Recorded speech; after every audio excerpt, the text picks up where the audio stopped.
Hello and welcome to Forever Rugby on Forever Sports. And the Bulls have just demolished the Lions. The final score 34 points to 10 at Emirates Airline Park. A absolutely dismal performance from the home side. By far the worst performance that they put in so far in the URC. The Bulls were good. They were very good, but they weren't really pushed at all by this Lions side who, through poor discipline, through basic errors, and poor first-time tackling, would just made life very easy for the Bulls. They sort of woke up in that sort of second half for about a 15-minute period where they made the Bulls work a lot harder. But eventually it was Harold Forster, the former Lions centre, who would actually go over for the Bulls' bonus point try. Before we look at some of the stats and review the game, please do smash a like on the video and subscribe to the channel as well. Player of the match, Jan Kobela, was put in a very big shift. But if you look at the match, it was from the first set piece the Lions were behind. I mean, not even the first set piece, the first play. Mornay Steyn added 3 points in the first minute because of a very poor penalty conceded by Ruben Schoolman. And that sort of set the tone for what was an error-ridden and ill-disciplined performance from the Lions throughout the entire match. The Lions managed to get some points back in the 6th minute through the boot of Fred Zalinger. But then, the Bulls took the lead once again in the 12th minute. And then, a couple of really poor penalties conceded by the Lions meant that the Bulls had a nice line-out, which Johan Kobela then scored off in the 16th minute. Mornay Steyn obviously added the conversion. Then the Lions were under pressure as the Bulls found themselves in the 22, a couple of line-outs, a couple of phases, and then Bruce Pierre took a half gap and went over in the 31st minute, and Mornay Steyn added the extras. So, at half-time, the Lions went in 20 points to 3. And what sort of summed up how much of an off day it was is the Lions actually had a penalty on the 5-meter line, after the halftime hooter had gone, and Fred Zalinger kicked it and didn't find touch, and it went straight to Madosh Tambwe. You kick it out, you score off the line out, which would be surprising because the line outs were terrible for the Lions. You can go into the change room 20 points to 10, and you then came off, and the Bulls actually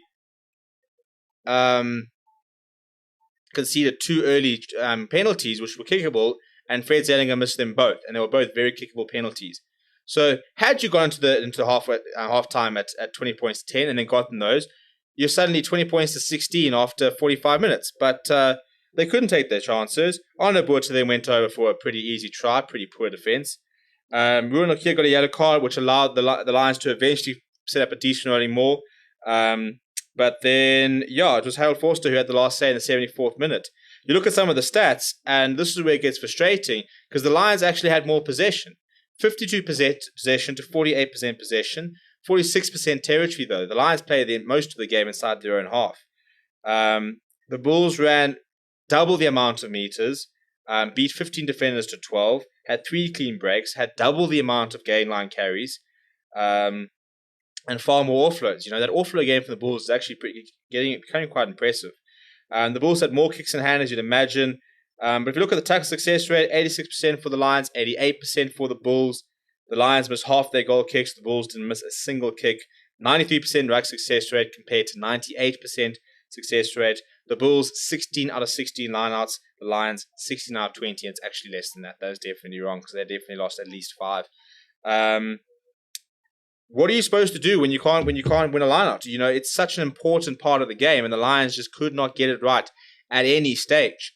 You can't play a game if you can't win a lineout. And not only did it cost us points in terms of being able to score tries, but it put us under pressure a lot of the times. I'm pretty sure that last try actually came originally from a Lions lineout, which they butchered. So you can't play rugby if you're not going to do that. For the Bulls, look how clinical they are. Higher tackle success rate. Did not miss a single kick for goal. 98% ruck success rate. They lost 1 ruck. They did not lose a single line-out. They did not lose a single scrum. Look, the scrum was definitely the Lions' day. The Lions demolished that scrum. Carl Lusardi had a fantastic day. But, it's just, they're so clinical compared to the Lions, who were so ill-disciplined. So if we look at some big performances, Jan Kobela, 5 carries, 8 tackles, didn't miss a single tackle. Although Marcel Coetzee was full of work, 9 carries, 10 tackles from him as well. Alric Lowe, obviously, 6 carries, 5 tackles, was quite present. In the back line, Madosh Tambwe was full of running, as was Harold Forster, who did score a try. Kurt Lawrence looked good with ball in hand. For the Lions, I would say Jack Creel tried very hard. He made 10 tackles, 5 carries. Carly Sadi worked hard. And the backline never got the ball from the Lions, and which is frustrating because it's such an exciting backline.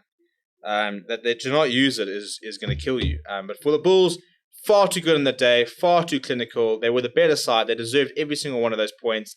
They are now level with the Lions on the log with 12 points apiece, and the Lions will be heading to Pretoria next week. Let me know what you thought about the game down in the comments below. Please do smash like on the video and subscribe to the channel as well. Thank you very much for watching. My name is Steven, and I'll chat to you soon.